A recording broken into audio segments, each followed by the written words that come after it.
Hello and welcome to AleksTabletops sandbox gaming or gaming sandbox, whatever. My name is Alex, and today we continue to study Magic the Gathering through playing Magic Arena. So I didn't stream for quite a while. Again, I'm still getting back into my normal or at least stable health. Had quite a lot of health issues from the beginning of March at the end of February, and like from that time I'm still kind of dealing with a lot of uh, kind of stuff from that time. Like a lot of new stuff happened, and basically now it's slowly basically fading away. I'm starting to feel a little bit better. Finally decided to get back to streaming on a little bit more uh, normal basis. So hopefully starting from session 140, we will be back in Magic 100%. Yeah, but this is kind of still like for at least like maybe from 2 to 3, maybe 4 weeks. There's still going to be a lot of inconsistencies in streaming, I guess. But at some point, I will get back to the full schedule, which is again one episode on Tuesday in English and one episode on Friday in Russian. When we're basically going to play study Magic Arena, and when I'm not going to do that, I mean, there's going to be 2 weeks of Magic Arena, and then MTG set studies. When we're basically continuing to study all Magic sets right from the beginning. At this point, we're probably still in vintage sets. So yeah, again, if you're interested in that, you can check the playlist at AleksTabletops here on YouTube. All streams are there. So lately, like there was a lot of so-called campaign or story mode weeks in Magic. Like each week, there's going to we actually saw a new story. This is the 5th one. I don't know if this is the last or they will continue through a little bit more weeks. I gained all planeswalkers that I could possibly gain from that. At least not the planeswalkers, but the card styles for those planeswalkers in a stained glass style, which is actually pretty cool. I mean, uh, it's free. You don't have to spend any money, any gold on that. You just basically play until 15 wins. And last couple of weeks they actually made up to 10 wins. I don't know why. Maybe 15 wins was too much, and it was more than enough to basically get to 10. Maybe the story-wise they just basically got shorter. I don't know. But like first couple of weeks, of course, we saw like we had to go through 5 things. So first one was basically card, then gold, then card, then gold again, and then card, the last card. And now we're basically getting basically 2 cards in a row without any gold in between. Maybe it's better. I mean, so it's easier to get 10 wins than to get 15 wins. Maybe it all depends on formats, because for instance this format basically is a Ravnica format.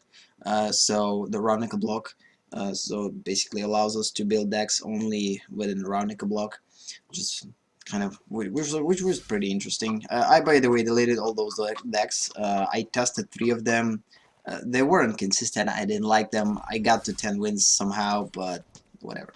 So yeah, let's just without further ado continue. We don't have that much time. We have like at least for an hour maybe or something like this. So let's just check the sound and go.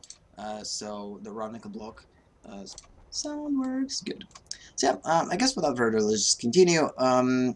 So as I said before, in casual modes, I usually stick into just playing Magic for fun.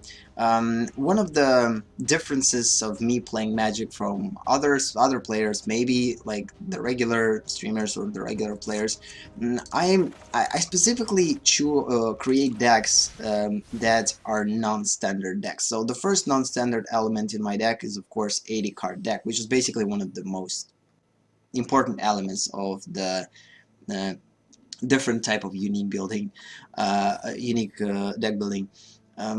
So, and by doing this, I basically creating the possibilities for matchups, a little bit more interesting possibilities. Lately, it's not working.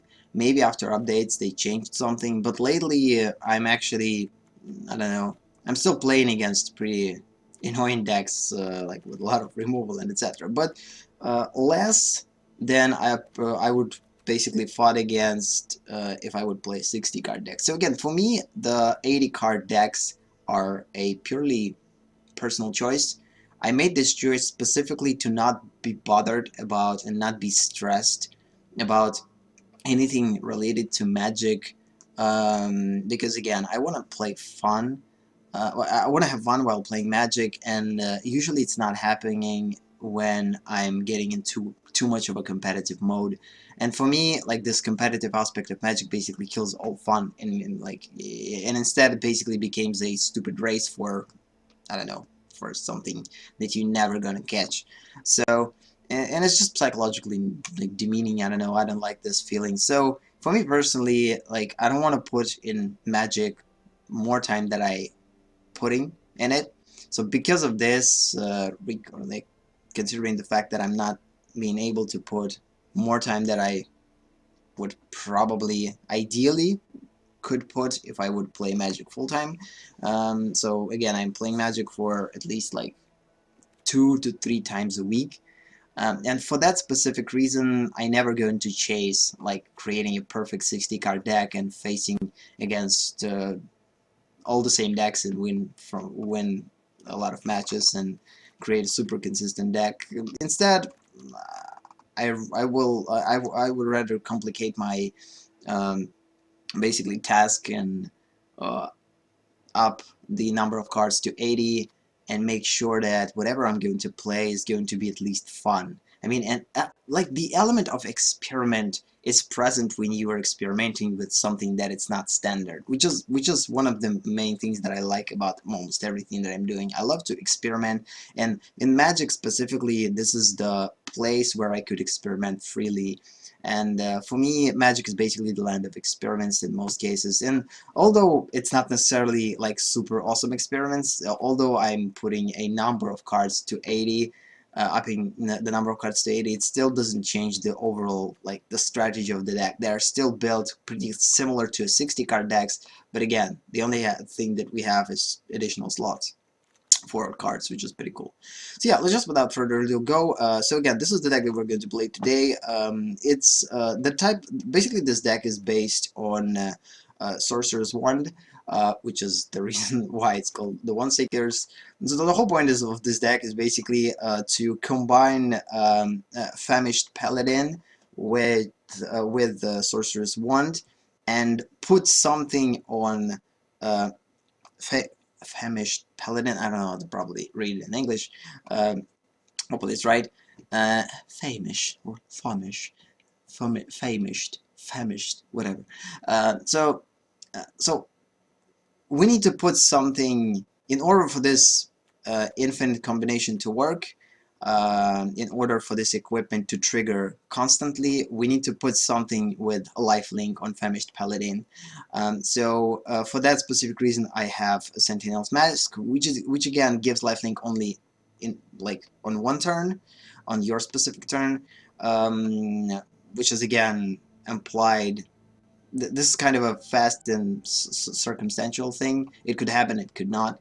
But in most cases, like the things like what do we have here?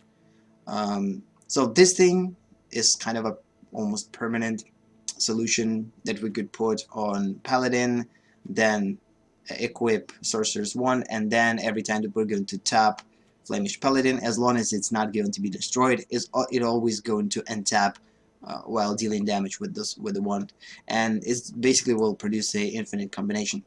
So again, this deck is pretty fun. It's not winning that well. I mean, it's equipped pretty well to win even without this combination. But usually the whole point of this deck is to search for this combination as fast as possible And usually you're going to take the hand where you have already at least one wand, at least one paladin, and at least something that could give this paladin lifelink. Usually it's Sorin. It's one of the main sources for the thing, because it gives all creatures lifelink on its turn. So, and of course, discard final parting. It basically helps us a little bit like later in the game or in the middle of the game. It all depends how long game progresses and against what type of deck we're playing, to find for a specific card that we actually don't have in our hand. Because again, don't forget that we're playing 80 card deck, and it's highly unlikely that we're going to get the Sorcerer's Wand or Sorin throughout the game. So again, because of this, we have a lot of additional kind of threats that could provide a alternative solutions if we're not going to get our main combination of deck. First one is Aerial. It helps us to basically kind of produce a lot of knights, which is again still works. Horse Knight, this horse or Plague Mare basically helps us to get rid of a lot of small tokens. Usually it works on the beginning stages because most tokens will become bigger, at least on turn from 5 to 7, if the game will progress to that. So if you're not going to kill, like utilize Plague Mare earlier, it's basically not going to work. Again, this is just me talking experience, which I don't have that much, so I'm not like usually analyzing game on that level, at least during the stream. But sometimes it's awesome. Sometimes my brain works in that way. Kaya basically helps us to save Famished Paladin and basically protect it, or protect other creatures and allow them to re-enter the battlefield a little bit later. So again, we have a couple of things to remove something that could potentially be attacked, something that could slow down the opponent if opponent is going to have a lot of big creatures, and etc. So let's just without further ado go and play with this deck. So again, usually throughout the stream, since we're streaming only for 1 hour or so, I'm sticking to one deck. There's no point of changing decks because it just kind of seems weird. So let's just go. Today I already played a couple of matches, so again won about 6 of them. And hopefully we will win at least 3 today. So let's just go.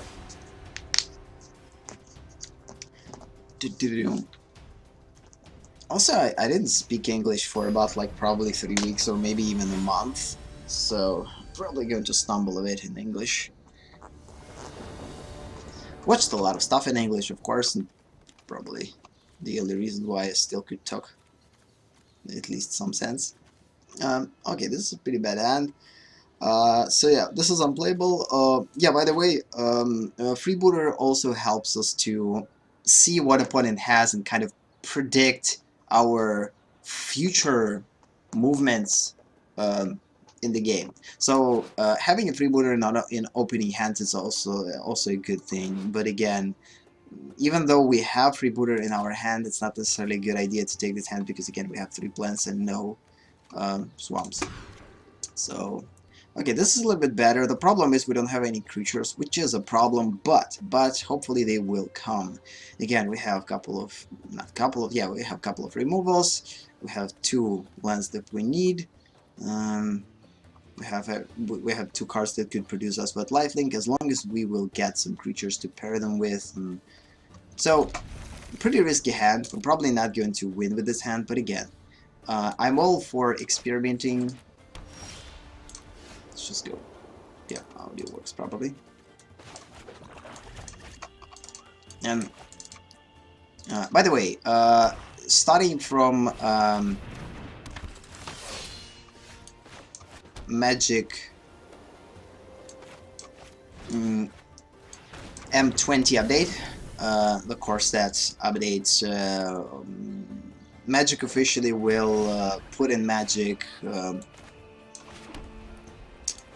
a London mulligan, or rule. I don't know how it's actually properly called in English. Probably, yeah.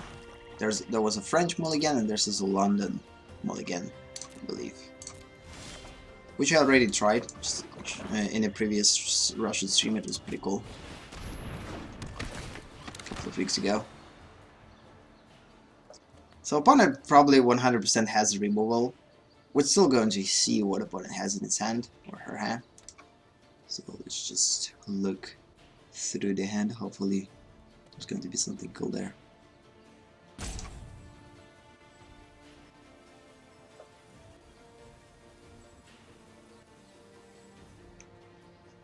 Seriously?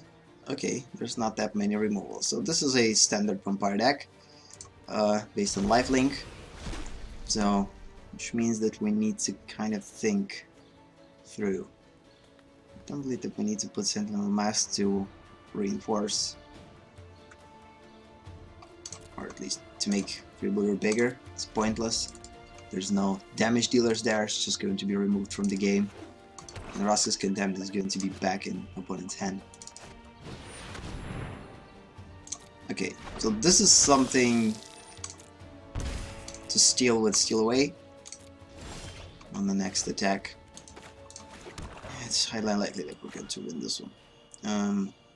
So it's actually quite weird. Let's just not do anything here. Let's just skip. At least we will maintain card advantage of some kind. So again, here is plan to use Steal Away. I'm keeping Plague Mare for later because since this is a vampire deck, there's a good chance that opponent will put a lot of small tokens in play. Something that I'm looking forward to. So Stealing Away. Opponent probably will kill Freebooter. No. So yeah, London Mulligan rule is going to be applied after a M20 update. In new set there's going to be not that many planeswalkers, so basically my speculation that starting from next sets that they're not going to present any planeswalkers at all. It's not true. They will be planeswalkers. There will be so there's going to be planeswalkers. A lot of them still. So War of the Spark is not basically killed any planeswalkers. They survived and they continued to rise. But there's going to be a couple of new planeswalkers, which is pretty cool. This set is going to be based on Chandra. So because of this, the only 3 copies of Planeswalker, or maybe, yeah, 3 copies of Planeswalker with the different rarities, only Chandra. So the only thing that we need for a perfect combination is the wand, and enough mana to put one in play and then equip this on Paladin. So things are actually looking pretty good at this point.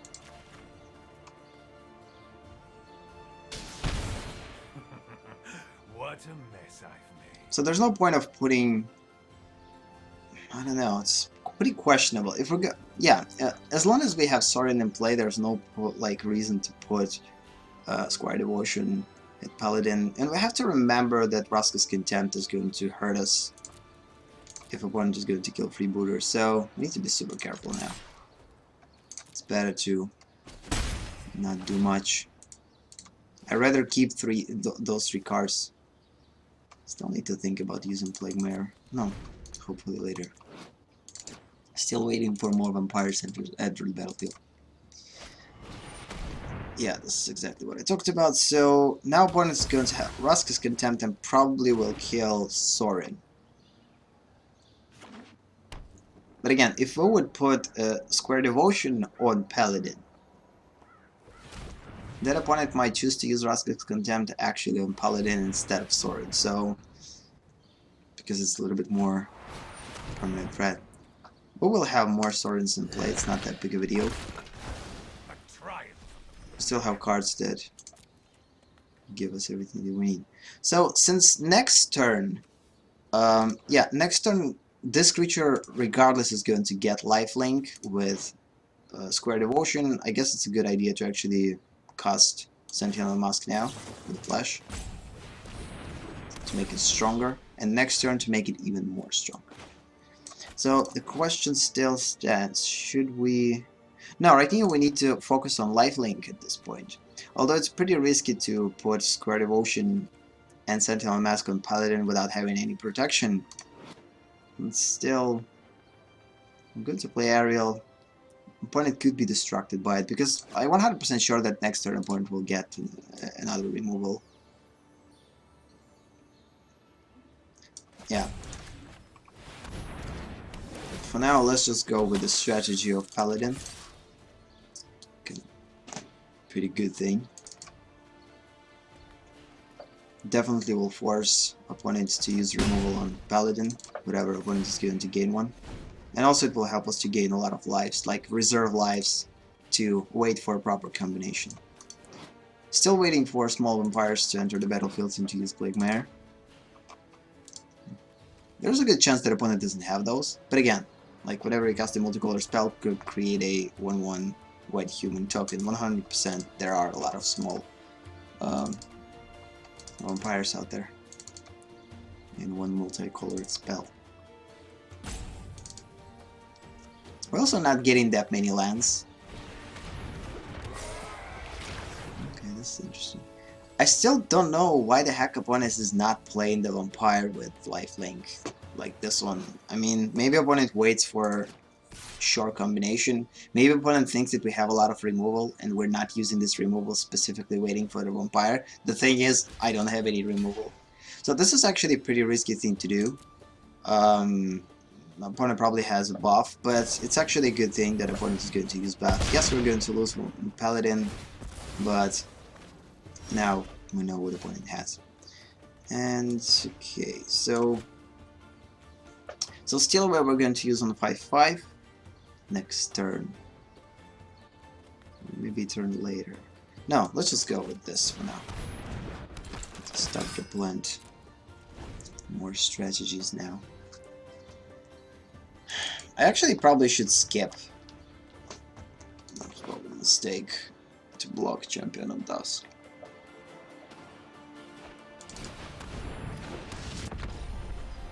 Okay, good. So Steal Away probably will be used on Angel, unless opponent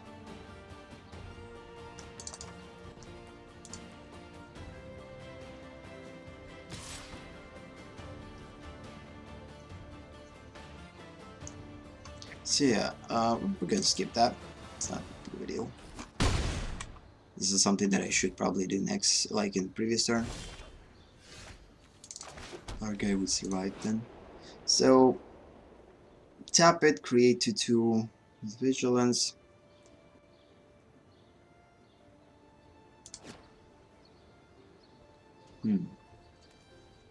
Opponent's not going to be able to use this.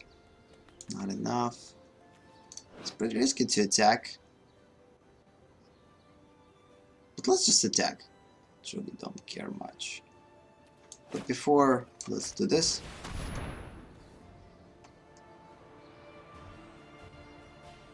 I doubt that opponent is going to produce any small vampires. The funny thing is, probably next turn opponent will put them in play.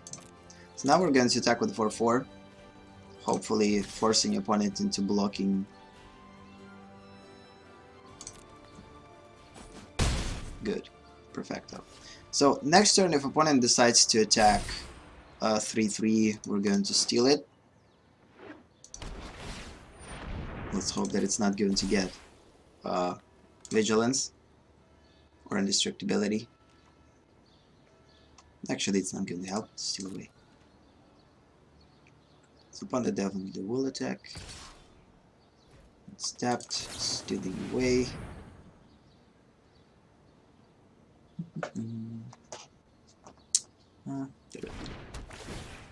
There's no potential saviors. I mean, the only white and black cards that could like get out of the situation are with Indestructibility, but again, since we're stealing away, Indestructibility is not working. Okay, this is quite interesting. So this one can be blocked only by creature, like cannot be blocked by white creatures. So that means that this Legion Lieutenant, partially white, not going to be able to block 2/2. So it's pretty risky to put this thing on aerial. Super risky, I would say.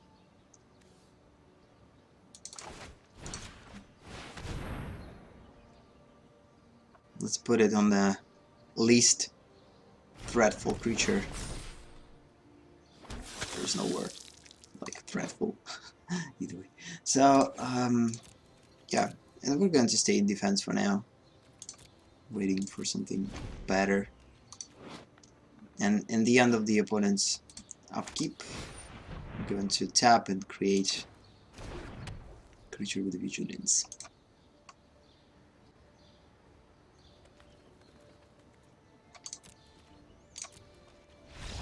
And opponent decides to quit. Good. So I believe I actually would win this match regardless. So again, this is a good example of we didn't get a proper strategy with Wand, but we still had the opportunity to kind of tease opponent a little bit into something. I mean, like we have some type of a big combination, and again, it was hard to predict our deck. For instance, my deck doesn't have any substantial removal, and like truly, the only removal are basically Steal Away and Dead Weight, and they're not necessarily removal in all situations. So opponent waited for a long time before putting this angel in play. If opponent didn't wait for that long and play angel later, opponent could deal a lot of damage to us, and maybe we would saw a different outcome. So again, this is what I'm talking about when I'm talking about like unpredictability in Magic. So sometimes you predict that opponent might have something in a deck, but if opponent plays an unpredictable deck, like for instance the deck that doesn't have removal, your opponent is going to be afraid to put something important in play if it will help us to get to a proper point in our deck strategy, so it will get us enough time. So I believe this is a good, like the previous game was a pretty good example of that. Opponent was afraid of you like playing Angel on the earlier stages because was afraid that I'm not going to exile anything. So now we know what opponent is playing. Okay, this is a pretty annoying Simic deck. It's going to be hard to win this one, especially considering what we have in our hand. Again, I took this hand. It was a pretty pretty good risk to take this hand. Decided to do this regardless. Probably made quite a mistake. So, yep, skipping. Because we need Slash of Talents to kill Sanity, Thief of Sanity. So, again, only after Thief of Sanity is going to deal combat damage. This is not good. 2 Thieves of Sanity. Okay, we're going to kill one. I'm not going to be able to kill another one. Hopefully we'll get Dead Weight next turn. Or Steal Away. Yeah, we're not getting what we need. This is pretty bad. So, since we don't have anything at this point, I'll probably have to use a Final Parting. And considering what we have in our hand, the best solution is probably search for a wand and hope that we're going to draw at least one creature. Because at this point, nothing that we have here is not good. Like, it's basically not going to help us. We could take some flyers. We could actually take a Dead Weight at this point. Or Steal Away. I don't know. It's questionable what we need to do. So, either we need to take a card that's going to give us a realization of the strategy, possible realization of the strategy, or we have to play reactive and basically react to a current situation, adapt to it, and take the Dead Weight and kill Thief of Sanity next turn. So let's just do that.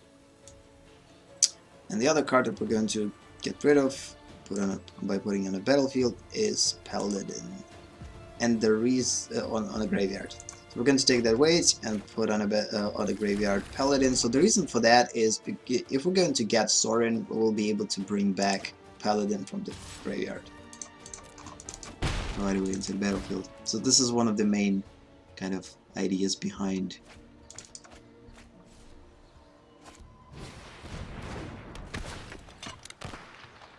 Snap. This is bad. Opponent is going to still get weight.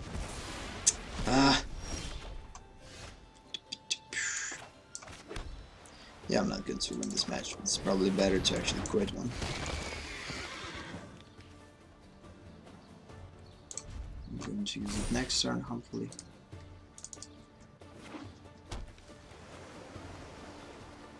Opponent stole our freebooter. Yeah, we're not going to win this one. There's no chance. Again, we don't have any removal. If we're going to, even if we're going to get lucky, we basically got mana flooded completely. We have too many lands. We're getting a lot of lands.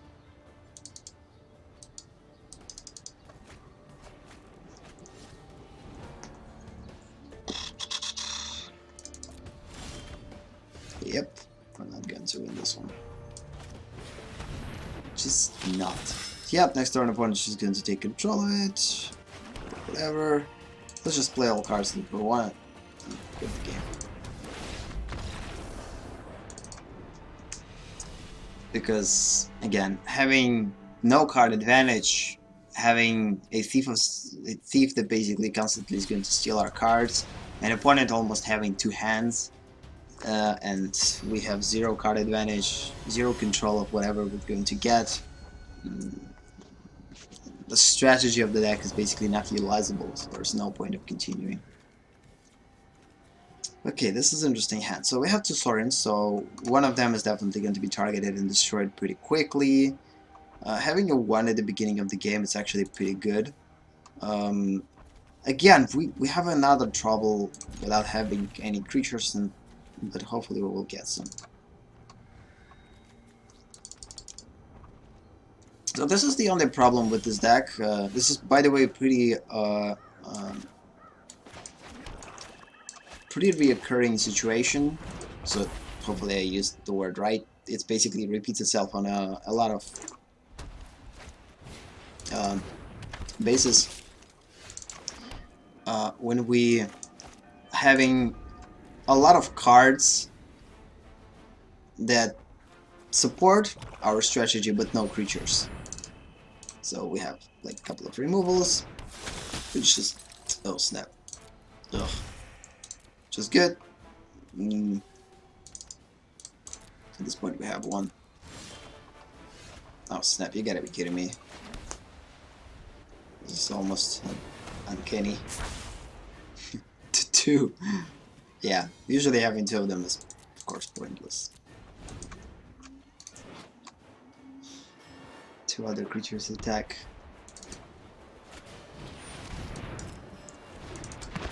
The only thing that could help us to win to us to win this game is if we have to kill this one. Or it's going to produce a lot of small creatures. Oh, you gotta be kidding me.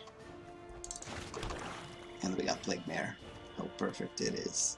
So here we don't have another choice, we have to create a destruction.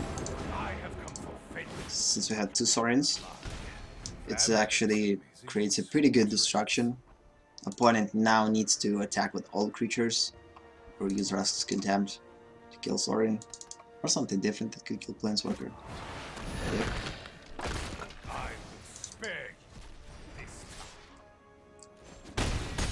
Which is fine. It's still not cool.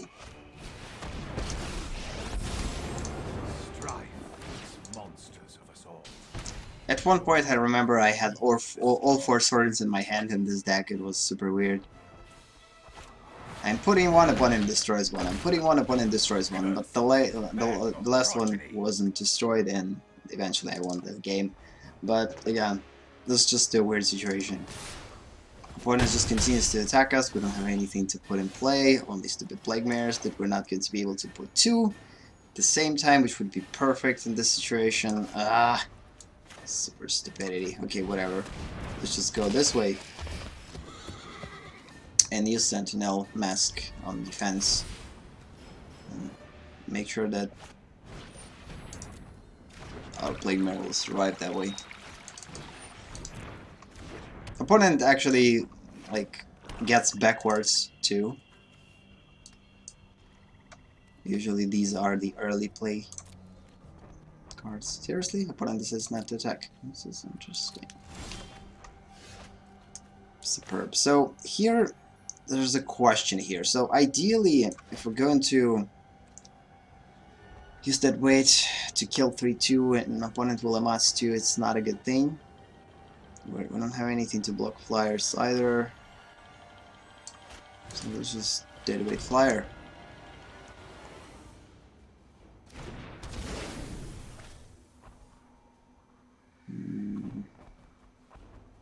No. Continue to stay in block. Just let's wait. The problem is we're not in a good situation. Opponent has 23 lives, we have 9. Opponent has the means to gain life, we don't. So it's pretty situation. What I have to do though this turn is probably attack with Plague Mare and use Sentinel. Probably going to skip that. No, we're going to kill.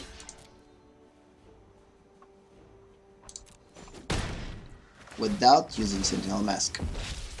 Because, again, I kind of want to attack and gain some life. This is the whole point.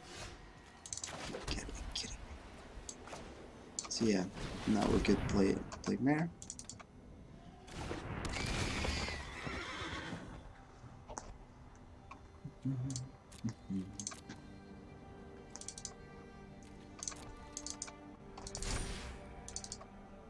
There's a chance that we're going to get a proper combination, but it's less and less likely with each turn. Okay, it's something that we have to do. So what it does, whatever another creature or planeswalker control dies, put a +1 creature on this one, okay?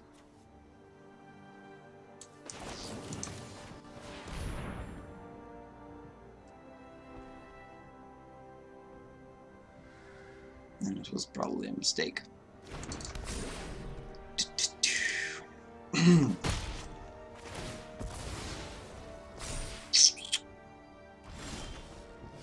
Snap. We got Sorin, which is perfect. Opponent not going to be able to block it. This one has Vigilance, so now we can attack, which is pretty sick. Wait a minute. We need to think. Maybe it's better to actually bring something. No. So I'm going to do that. So it's time to regain our life back. Slowly but surely. The good thing is that now we able to attack, gain life when opponent can't block us. And I also will be able to block, which is super cool. The only way to kill Plague Mare is to basically with the removal now. Or with the black creature, of course. Which I doubt that opponent will have. So at some point, oh snap, perfecto. So this is a basically final combination. Now it all comes down to surviving, making sure that Paladin is going to survive till next turn, and basically going to win. Let's hope that opponent is not going to gain removal, and without removal, next turn Paladin is going to produce an infinite combination, because again we have Sorin that gives lifelink.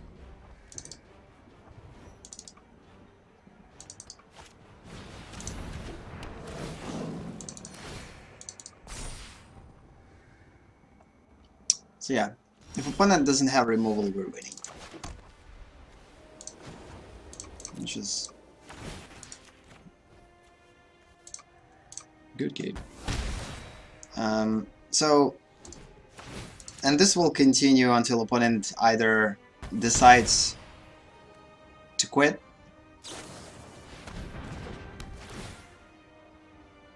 okay, this was interesting. Opponent actually gave, like, I thought that something like this might happen. This is not the first time that something similar happens. Okay.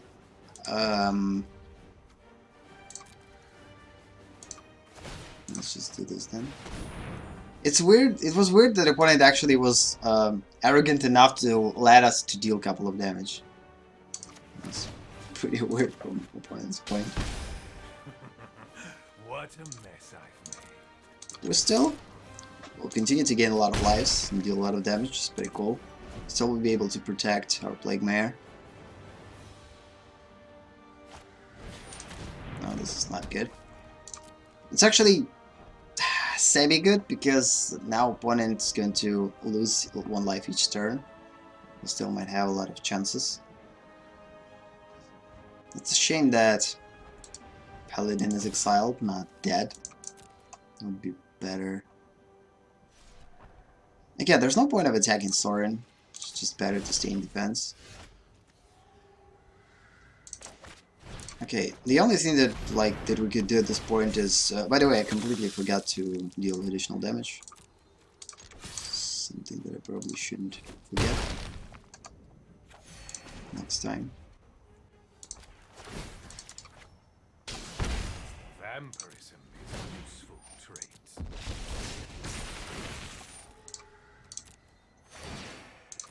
Opponent will regain some life. Let's hope that opponent's not going to get any removal though.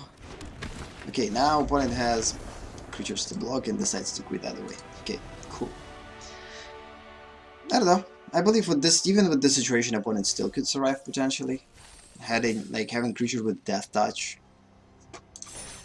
Again, the ones are kind of a passive killer. You don't have to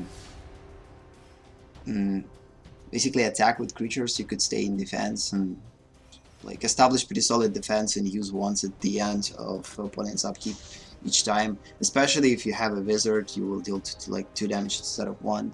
It's basically slow drain, and 1 life per turn is going to be drained by the enchantment that produces armies. So a mess. So it's actually cool. I'm actually quite surprised that we won more matches than I would think so. I mean, this is probably our 4th match, like this one. Okay, pretty questionable hand, but again, we have a couple of removals. We have thing that could give us lifelink and some. We have Freebooter. So not necessarily the hand that will help us to utilize our main strategy of the deck, but something that could help us to survive and wait for. Oh no, no, not against Merfolks. This is 100% not going to happen. And using Freebooter is kind of pointless. Opponent probably doesn't have anything, which is usually the case with Merfolk decks. They don't have that many instants and sorceries.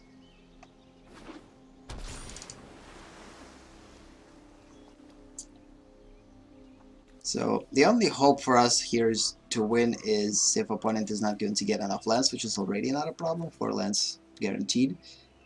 Maybe this one the 5th one, although I doubt that. And making creatures stronger. This is basically a loser right away. Not doubting it. But still, try to survive for as long as possible. Establishing good defense.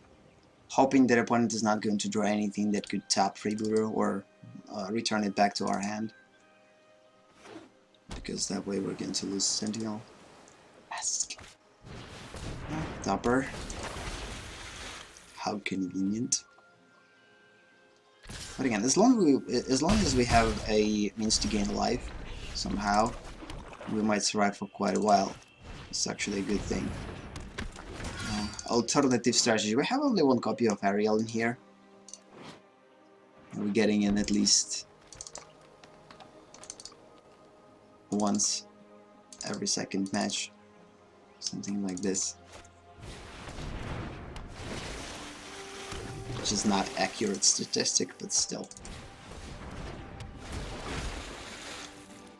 By the way, I decided to get rid of this display of the deck thing. Just decided to disable it. Okay, here we just have to kill some things and block.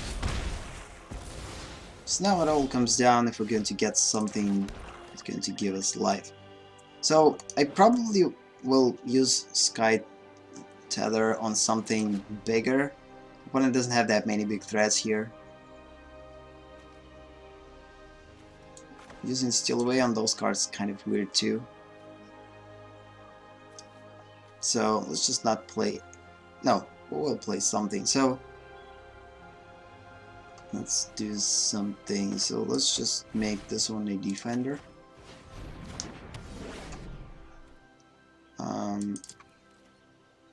Keep 3 mana to...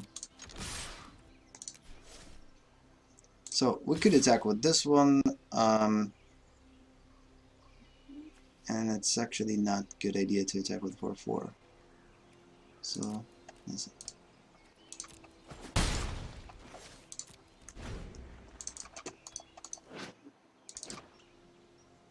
just hope that the opponent is not going to tap our creatures.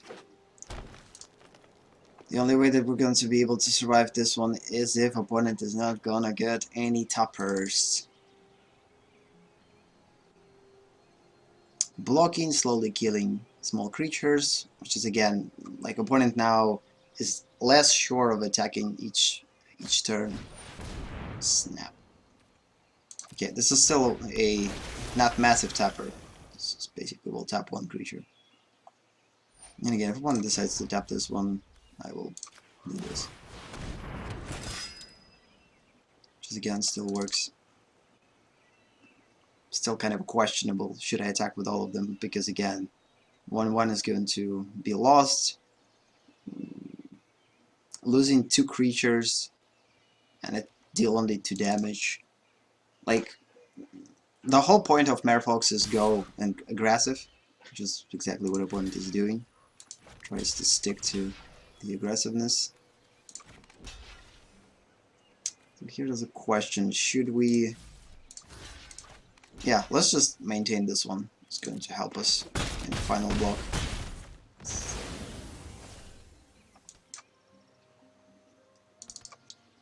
Okay, so next turn we also have Steal Away. Oh snap, this is a good one. The only problem is, I wish we had this one untapped. So what we're gonna do now is do this and attack because we need to gain life. And opponent's not going to be able to kill it. And use Steal Away on the next attack. No, opponent will be able to kill 3/4. Yes, I actually miscalculated for some reason.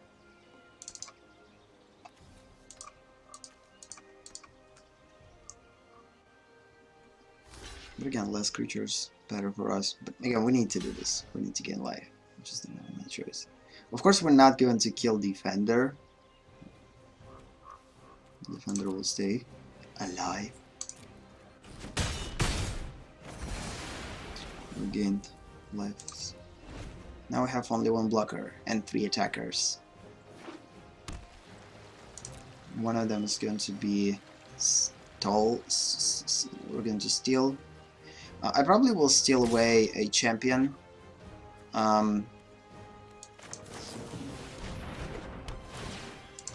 Again, this is a race for less damage from one standpoint, but from the other. The reason why I'm not killing a speaker, because again, ideally this is just creature 1/1. If we're going to destroy all planeswalker, all creatures, it's just going to become pointless. So now we need to think here. So first, let's just attack.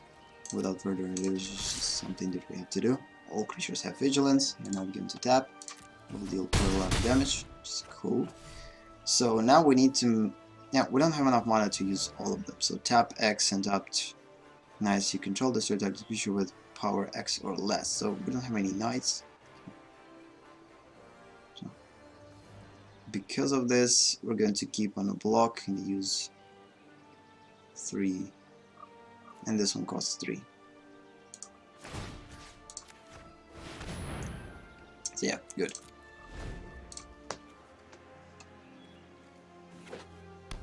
Good. Opponent's not getting lucky with cards. good for us. So first thing that we're going to do is going to produce additional thing and deal some damage. So yeah, this is the good example of first, like, I understand that opponent is not getting lucky, so this is one of the reasons why the things are happening. So now it's pointless to attack with Ariel. It's going to die. Got to slowly kill opponent just that way. Let's just hope that opponent is not going to get any game changers. Enters the battlefield, draw 3 cards, then put 2 cards from your hand on top of library in any order. Okay, this is a pretty good scryer. So 1 card opponent will keep in play, the other 2 is going to be put on library, on top of library in any order. Pretty cool card. Not using, people are not using it well. It's not highly utilized card. Seriously, this is weird.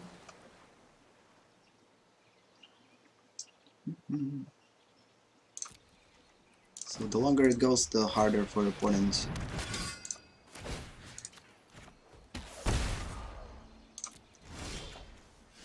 Okay, this is interesting. So ideally putting, let's just put it in play, whatever. I have more than enough mana for everything. So again, we'll continue to slowly attack with... It's actually maybe a good idea to attack with these guys too. We need to force opponent. Probably could attack with Ariel too, and maybe that way we would win. Opponent would have to block all creatures, but actually regardless, opponent has to block all creatures. It's weird that opponent decides still to keep Pioneer alive. This is something that opponent could get rid of. Why would you need a defender? Yep. Keep attackers alive. Command as speaker actually better too. Yep. Good choice. And we're still under control. Even if opponent will get something big, it's still not going to be enough to deal 9 damage. Even if opponent is going to get mass removal, I still believe we will recover. Okay, game controller is not necessarily something that I would think of. So because of this, we have to use tap and now. Because it's not going to be able to attack. It wouldn't either way. So I guess we're winning.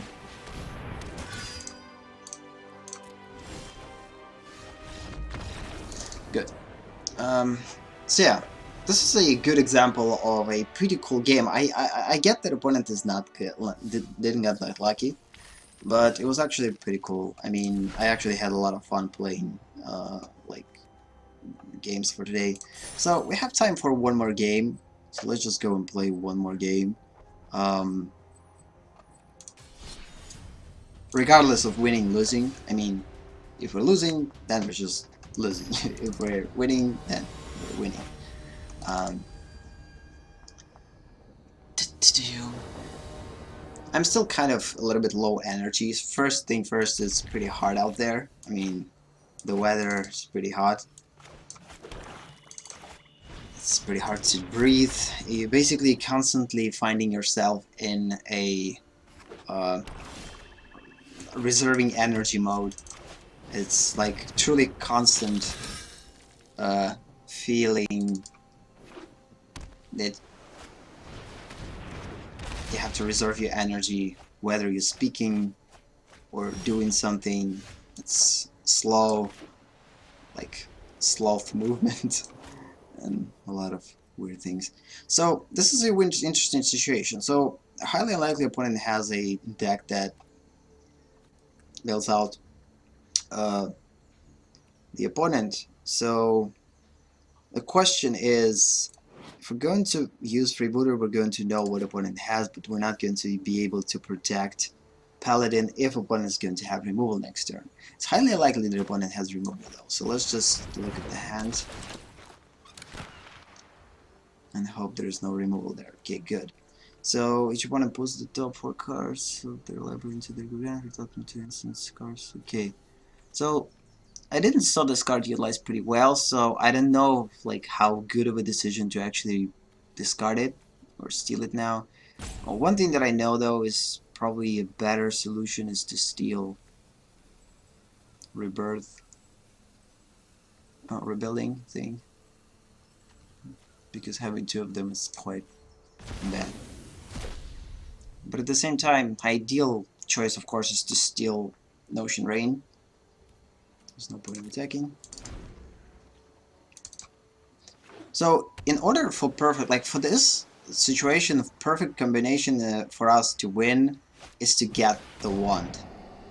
When we will get the wand, or not, we already have one. We need to have something with lifelink, and that's it. I need to have something with lifelink. After that, we're more than fine. So now I will protect Paladin in case opponent decides to kill it. I doubt that opponent has killers though, probably removal, or probably returners. Those cards that basically return into the hand. They called bouncers in Magic universe. So now opponent probably is going to wait for counter spell, which is a good thing for us because we're going to play pointless cards. I doubt that opponent has any big things, so it's actually quite a good idea to probably use dead weight, which opponent will counter. Not. So again, it's pretty risky to attack with Famished Paladin without having a lifelink in play. So we'll just continue to play with Freebooter. Again, the worst case scenario is a returner for Paladin. I wouldn't want opponent to bounce it back into our hand. Okay, this is interesting. So now opponent gets back what opponent had.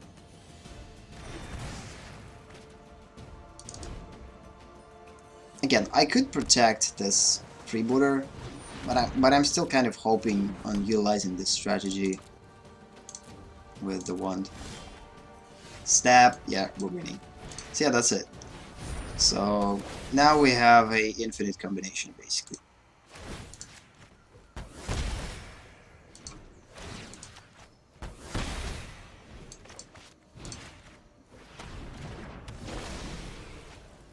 We could even attack now, because after attack we're still going to gain life, I believe. And we'll continue to basically kill. So yeah, we basically got to the infinite combination pretty quickly, with having only 4 lands in play.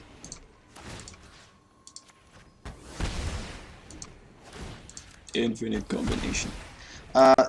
For people who think that this combination is freaking cheating, it's not cheating. This is just a smart way of putting multiple cards together. It's not that easy to utilize this combination. Like the fact that we are utilize this combination only twice in 5 matches, it like shows this. Yeah, opponents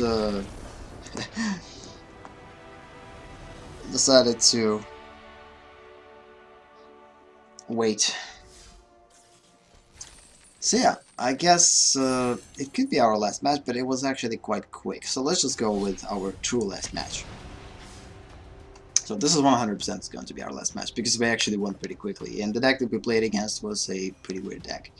And also there's a quite delay in the stream, so if I'm going to quit now, you're not going to see the ending. So it's actually rather... it's better to play at least one more match. I doubt that is going to be a long one. If I'm going to take a bad hand... okay, this is actually a pretty good hand. So, one ingredient for a perfect combination we already have, Sorin. Removal for small creatures we have, which is pretty cool too. Now we got Freebooter, which is perfect. Now we will know what type of deck opponent is playing. Probably a Drake deck with instants and sorceries. It usually starts that way, with Opt right away. Which means that Plague Mare is not going to be useful here. A lot of relatively big creatures. Goodbye Freebooter. So yeah, this is definitely a Drake deck. So yep. So yeah, I'm probably not going to win this one. I don't have any flyer blockers, and this deck is highly aggressive. Whatever I'm going to put in play is going to be probably removed. One thing that could help us though, the good thing is that we have quite a lot of removal, so we could kill things that not going to be able to give opponent the ability to play spells for less cost, which is a good thing. Once opponent will play it for correctly in Drake, which is probably now, we're gonna make a Sky Defender out of it. So this is a pretty interesting situation. So we have a couple of choices here, so let's just go with Sorin. As a destruction again. My heart is hot with scorn for you. Snap! We Sorry about that. eat the Ugh, scorn. that was quite a sneeze. I have survived worse than you. Yeah, opponent doesn't get enough lands. Seriously? Opponent basically quit because didn't draw any lands, and opponent need 4 lands to use Crackling Dank and make game faster, so decided to quit. So yeah, I guess this is it for today, so cool. So again, the next session is going to be in Russian. Ideally, if it would be a regular schedule, we would stream this Friday, but again, since I still probably not going to get back to the full schedule yet, for at least a couple of weeks, maybe, like, so next week, so again, this Friday we're not going to stream anything, so on the next Friday we're going to stream Russian streams, start stream, and probably the week after last week, the week after next week, seriously, this is the time that we're probably going to get to the full schedule a little bit more. We'll start with MTG set studies. We'll continue to study sets for 1 week on Tuesday and on Friday in English, because we're studying only in English there, because all cards in Magic are in English, almost all of them, especially in early releases or early sets. So, and this is kind of it, yeah. And from that point on, I guess hopefully we will get to the normal schedule, and I'm going to stream 2 times a week. For now, this is the only kind of promise that I could make to myself. In terms of the gaming channel, I still don't have time to produce additional episodes for MTG Quick Study and etc. This is something that I will bring back, but for now it's kind of basically paused and some sort of in a limbo. But at some point I will bring all those things back. But for now, as I said before, I'm focusing on creative. I wasn't be able to focus on creative that much because I was sick for a lot of basically months, and I wasn't be able to get to sit before a computer. I barely played Magic, so because of this, kind of, I'm slowly getting back to work stuff, so it will take some time before I will catch up to everything. Slow process, but at least hopefully from now on it will begin. So yeah, on that note, I guess we will end the session. By the way, again, as I said before, the core set 2020 will be available. I don't know when exactly it will be available though. Probably, let's see the time. There's no information of the time. Nope, no information. At least here. I could search for it, but again, probably at the middle of the next month. So in the middle of the next month, probably we'll get the set. So this is the reason for me collecting the gold. I have 70k of gold. I'm basically collecting it for probably already a month or so, maybe less, more, I don't remember. So I'm not spending any commons and uncommons. Basically, I'm collecting um, for the core set. The only problem with the core set, though, there's going to be a lot of reprinted cards, a lot of repeats. So because of this, I'm probably not going to invest that many gold in actually opening boosters. Although we'll see, because maybe like I didn't look through the card set yet. I didn't look through the cards that are going to be available in the set. I looked only a couple of those. Um, I know that there's going to be 3 copies of Chandra. Again, Chandra is going to be the only planeswalker who's going to be represented by 3 uh, rarities. The way that planeswalker is represented with 3 rarities in War of the Spark. Chandra is going to be the only planeswalker because with 3 rarities, uncommon, rare, and of course mythic. Um, yeah, so of course this is going to be a mythic Chandra, and of course there's going to be 2 more Chandras. So there's going to be 3 Chandras, and at least probably 5 or so other planeswalkers, or 6 other planeswalkers. Total probably 7, maybe less. Either 5 planeswalkers total or 7 planeswalkers total is going to be. I actually don't remember. Again, for those who play Magic already know this information. Again, I don't have time to keep up with all this information. This is the reason why these streams are called casual mode. I'm not paying that much of attention in Magic. I'm like learning something along the way, but a little bit later that those news are actually getting to most of the people. Most of the people are right away getting this information. I'm getting it like weaker late after that or something like this because I just don't have time for it. So either way, again, from now on we're just going to play Magic Arena for fun. I'm not going to like go overboard with building decks. I'm not going to go overboard with analyzing things. Like sometimes maybe we will get through a couple of interesting analysis at some point if we will think, if I will think that it's going to be appropriate to a certain situation. But in most cases, we're just going to play for fun, learn Magic kind of intuitively, not necessarily analytically. Because again, the whole point of experimentation is to learn what works, what not, see different situations transpire without necessarily predicting those situations, which will make those situations much more fun because of the element of surprise. And although a lot of things are intentional, will be intentional in the deck building, most of the things are going to be quite intuitive. So if I feel like this card, for like certain card, uh, feels good in this deck, yes, this card might not be best choice for this deck, but I feel intuitively that it has to work here.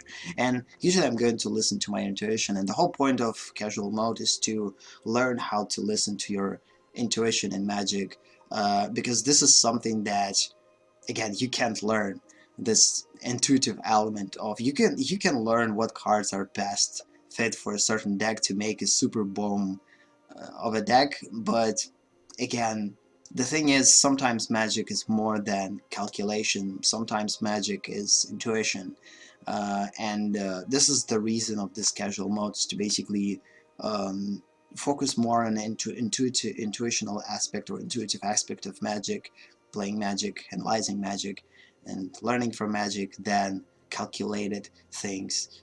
We're going to calculate things once we will get to creating our own stuff, our own tabletop games. But before that, I kind of want to dive into something less controlled and less, and I would say more free and free flowing and I don't know, experimental again. So because of this, I guess.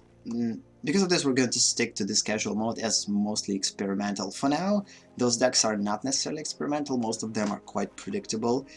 They're just 80 card stacks with some extensions and more card slots for us to put additional cards that kind of diminish the element of predictability, or at least decreases the element of predictability from other players.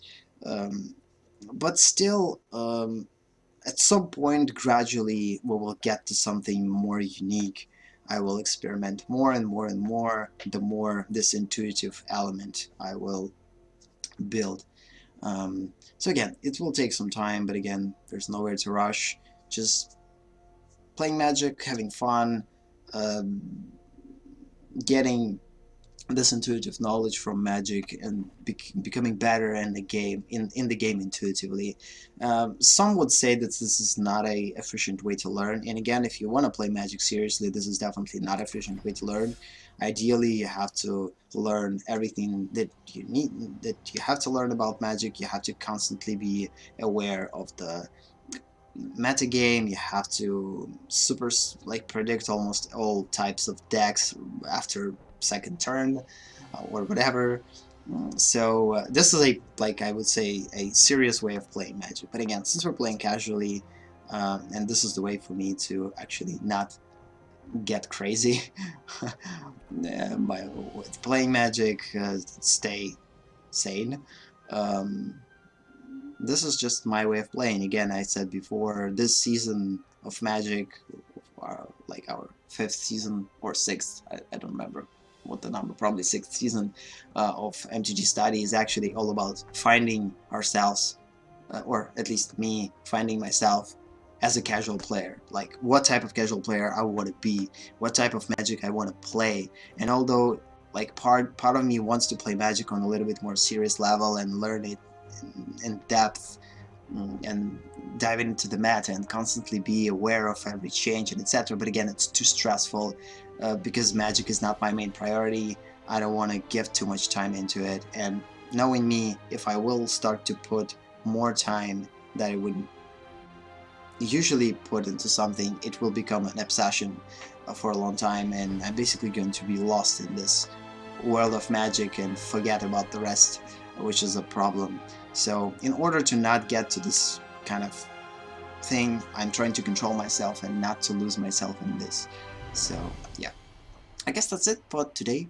So again, thank you for watching, thank you for being here, have a nice day or night, and basically see you in the next session, which is again is going to be next week in Russian on Friday, and the next English session is going to be the week after next week, when we're going to be back with MTG set studies.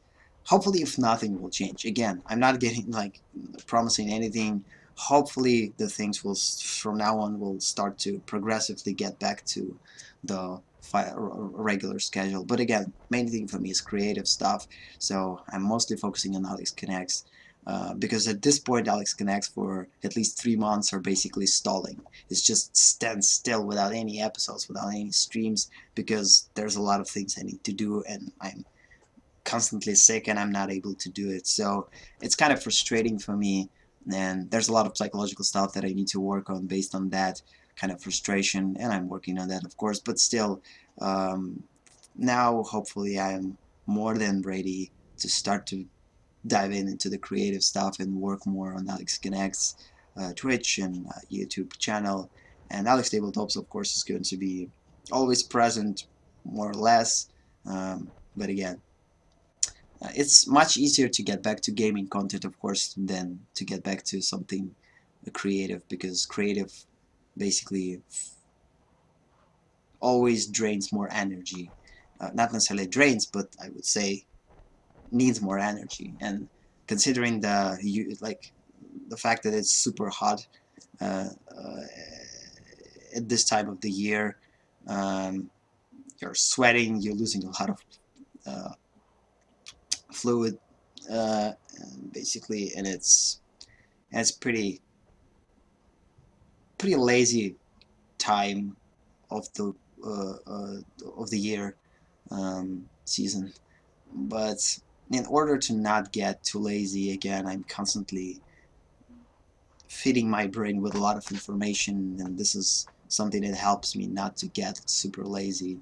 Um, so yeah, either way, let's just finish on that note. Again, thank you for watching, thank you for being here, have a nice day or night, and see you in the next session. Bye.